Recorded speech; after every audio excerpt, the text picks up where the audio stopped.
I'm Noetha Sand, and I'll be your host today. In this session, we're diving into the essentials of cybersecurity, what it is, why it matters, and how you can protect yourself from the increasing threats in the digital world. We've lined up an expert speaker who will guide you through practical strategies and easy to implement tips. They'll help you understand how to secure your digital interactions and ensure that your data remains safe. Whether you're dealing with customers online, working from home, or just browsing the internet. Let's get started and help you build a safer digital environment. Before we dive into today's webinar, let me introduce you to our company, National PC.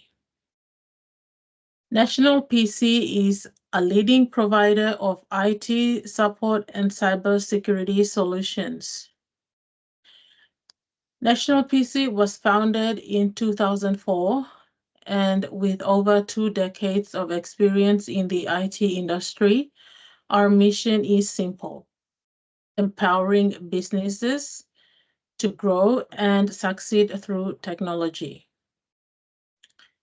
National PC are partners of the Australian Cybersecurity Centre, which is with the Department of Defence, and also we are members of the Australian Information Security Association.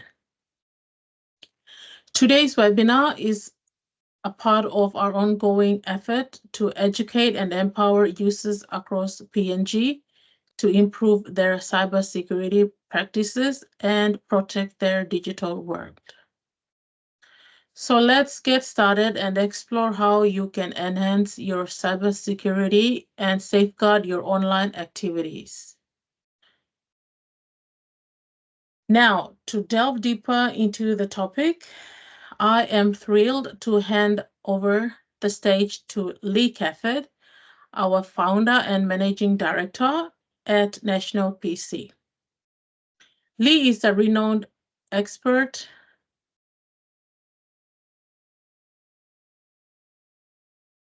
Thank you, Noetha. Thank you, everyone, for joining us today. And what we're going to do is we're going to talk about, or what we're going to cover, but basically what we're going to show you how not to be a sitting duck to cyber criminals. So we're going to be talking about common cyber threats and how to avoid them, best practices for securing your personal and professional data,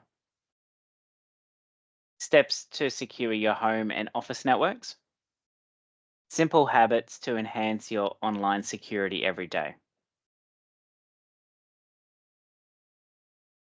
Okay, let's dig into it. Common threats. So the most common threats that we've identified are phishing attacks, card skimming, malware, which is including ransomware, unsecured Wi-Fi networks, business email compromise, and social engineering. So we're going to dig deeper into each one of these threats, and we'll start off with phishing attacks. So phishing is a method used by cyber criminals to deceive individuals into providing sensitive information such as passwords and credit card details. This is often done through fraudulent emails or messages that mimic legitimate sources. So here's an example of one advising that they're missing some information and for you to click on the login button.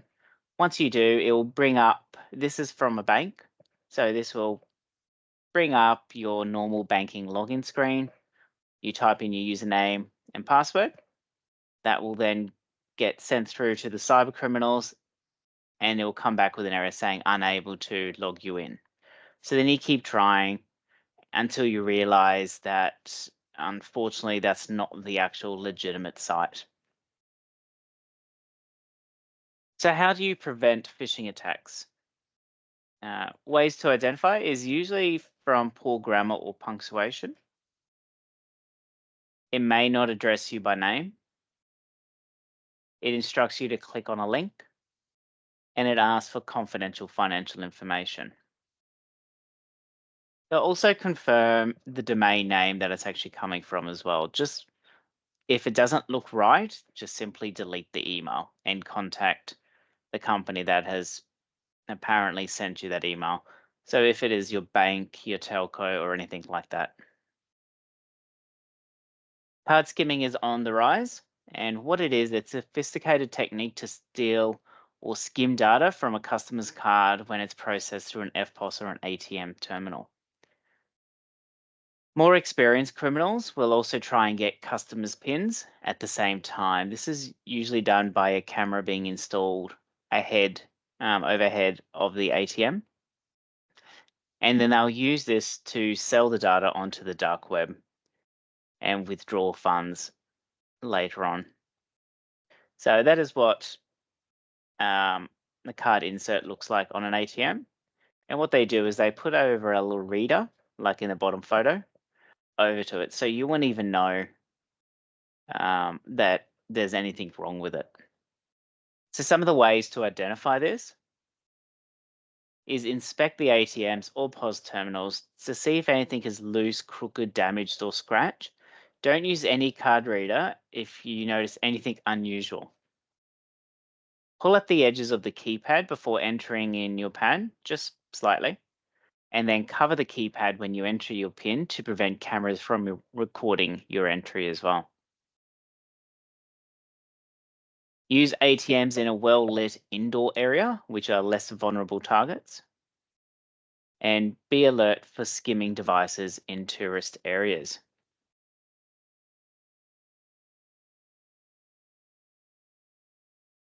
Okay, malware. So malware is a term used to refer to any type of code or program that is used for a malicious purpose. Cybercriminals use malware for many different reasons, and common types of malware are used for stealing your information and account details, encrypting your data for ransom, installing other software without your knowledge.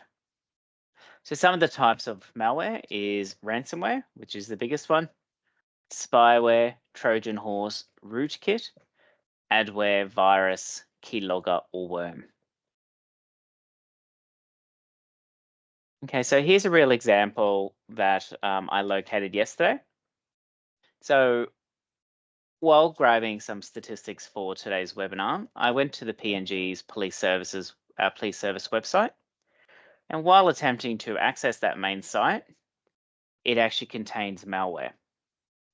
So as you can see, Bitdefender here has blocked me from accessing the website yesterday, and it advised what type of malware. So this is a Trojan horse, and it's like the Greek mythology where you have a back entrance into your computer.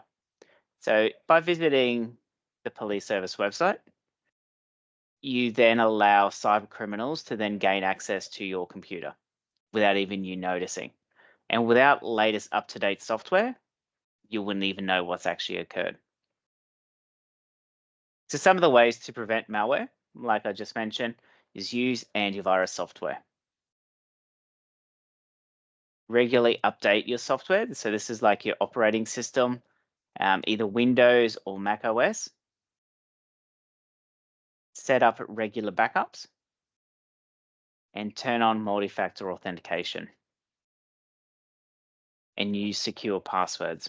So we're going to cover the multi-factor authentication and passwords later on, closer to the end of the segment. Okay, the next threat is unsecured Wi-Fi networks. So an unsecured or poorly secured Wi-Fi networks can easily be exploited by attackers to intercept sensitive information transmitted over a network. So here's some examples of a screenshot. You got coffee shop Wi-Fi, hotel Wi-Fi, and a free hotspot 239.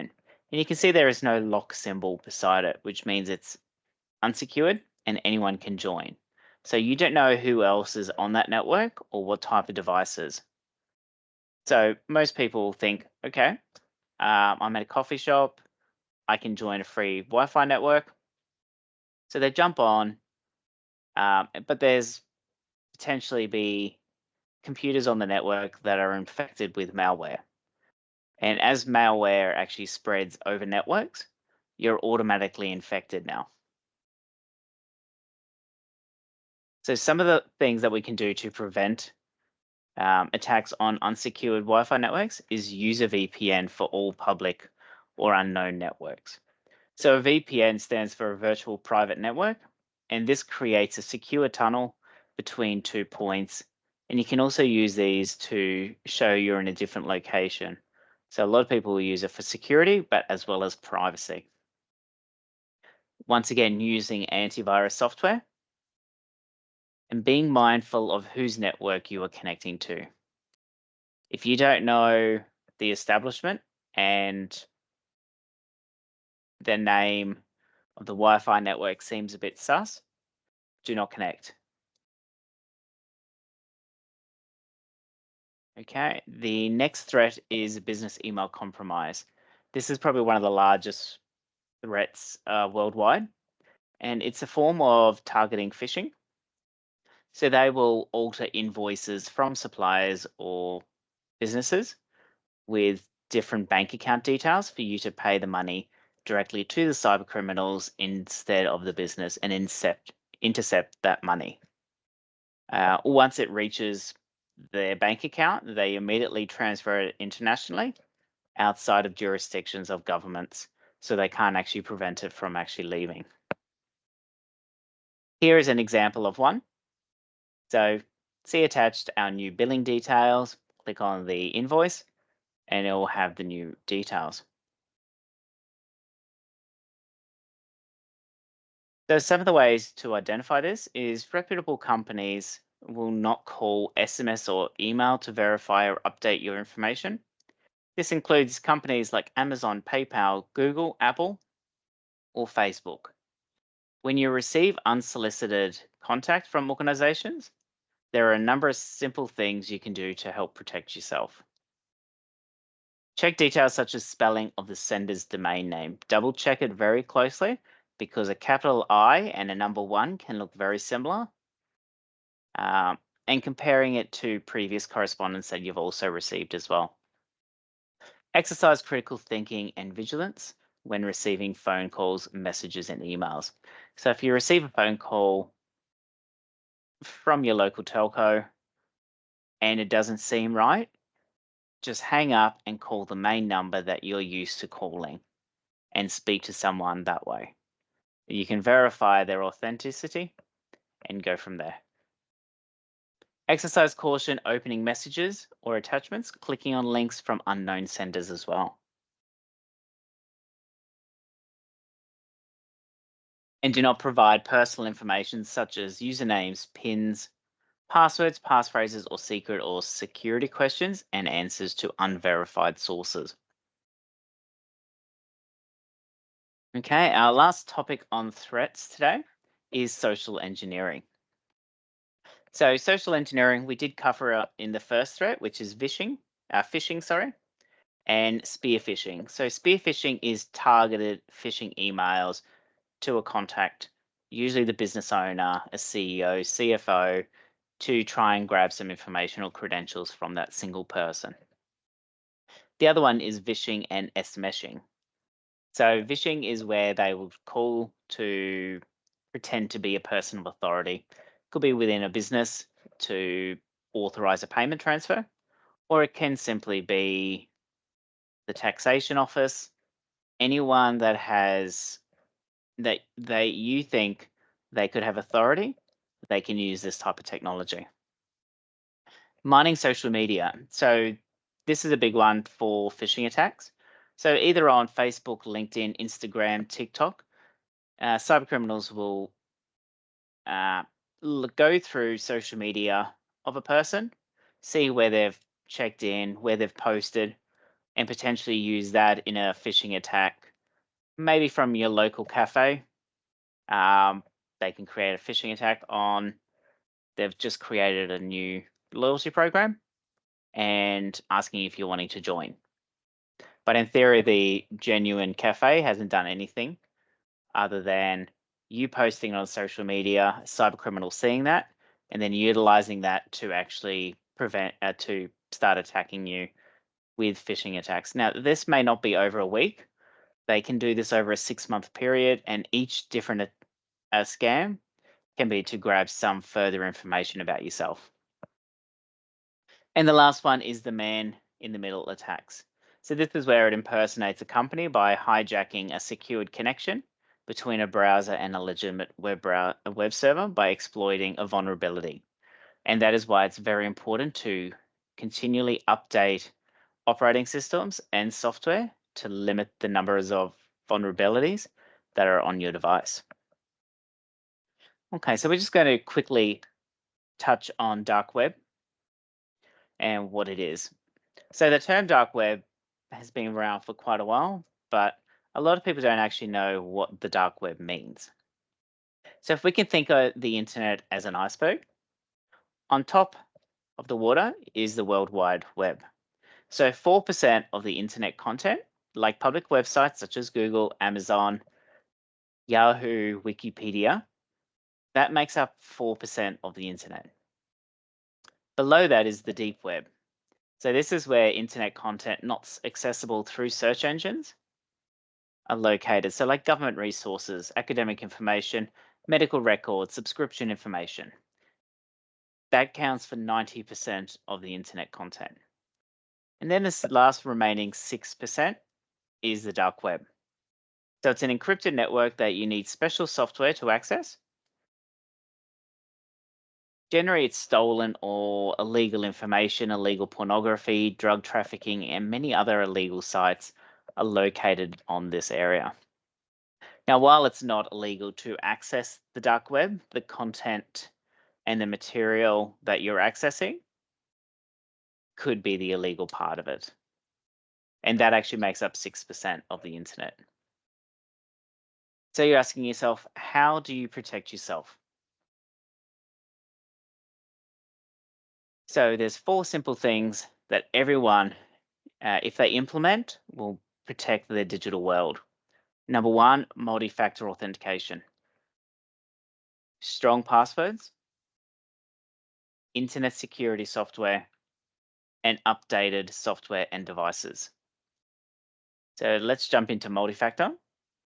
So multi-factor authentication is when you use 2 or more different types of actions to verify your identity. And you may already be using MFA.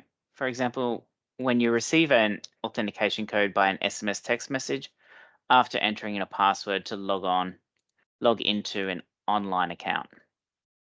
So MFA requires you to use a combination of 2 or more of the following factors to access your accounts. Something you know, so your PIN, your password, or your passphrase. Something you have, so your smart card, your physical token, your authenticator app, your SMS or an email, and something you are. So fingerprint, facial recognition, or an iris scan. Unique passwords. So gone are the days where you create an 8-character password and you change it every 30 days. Latest studies have found that will create less secure passwords because most people will tend to just do a number 1, an exclamation mark, 2 exclamation marks on their current password and keep doing that over the year. The latest standards is to create a strong passphrase. You should consider when you're making these to be long, unpredictable, and unique. So for example, crystal onion clay pretzel could be just different things you like, or red house sky train. The longer the passphrase, the harder it is for adversaries to crack. And if a website requires you to create a complex password, including symbols, capital letters, or numbers, then you can include these into your passphrase. But the longer the passphrase, the better. So it could, I live in Smith Street, and then you can add crystal onion clay pretzel on top of that, and it's easier to remember than a combination of uppercase, lowercase, and all that. So the second line of defense is internet security. To have trusted security software in real-time protection and providing regular scans, to use a VPN and have a built-in password manager, as well as recommended practices for software updates. So this is what you should be looking for when you buy any antivirus or internet security software as well. And the last one is keeping devices secure. So regular updates to operating systems and software. So Adobe Reader, Google Chrome, they all require updates, and they should be updated when the manufacturer actually says to update it. The role of updates is preventing security breaches. So that is how malware gets onto a device, is through a vulnerability. So by patching it, it doesn't allow them to then deploy that malware onto your devices, enabling automatic updates for convenience and safety as well. Okay, so that is my segment. I will now hand it back to Noetha to conclude the webinar.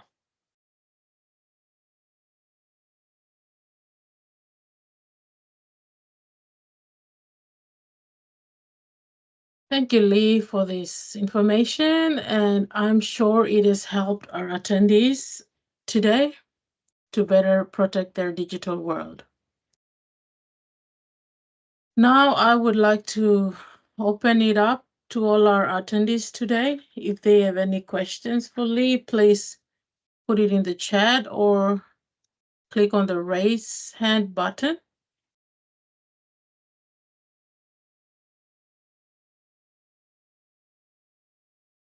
Okay, so it looks like we got a question from Peter.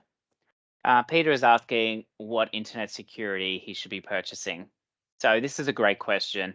We get it all the time, and a lot of the software that you buy from retailers doesn't give you good protection.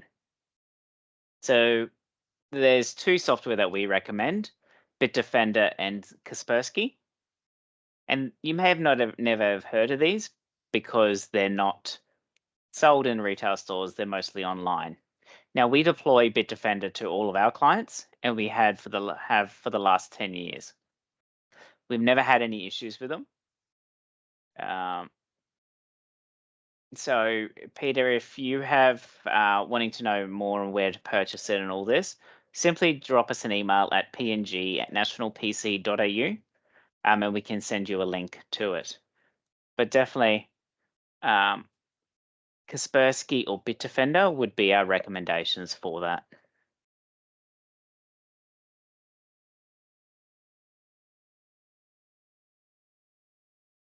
Any other questions? No? Okay, as mentioned earlier, this is a webinar series, and our next webinar will be held on Thursday, the 9th of May. And the topic will be fortifying your business, cybersecurity strategies in PNG.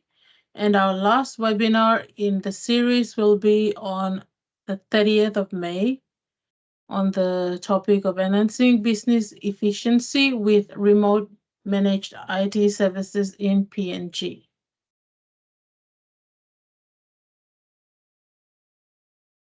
Thank you all wanto lo attending today. Yeah, a copy of this presentation will be made available online shortly. If you have any questions after this, please don't hesitate to reach out to us at png@nationalpc.au.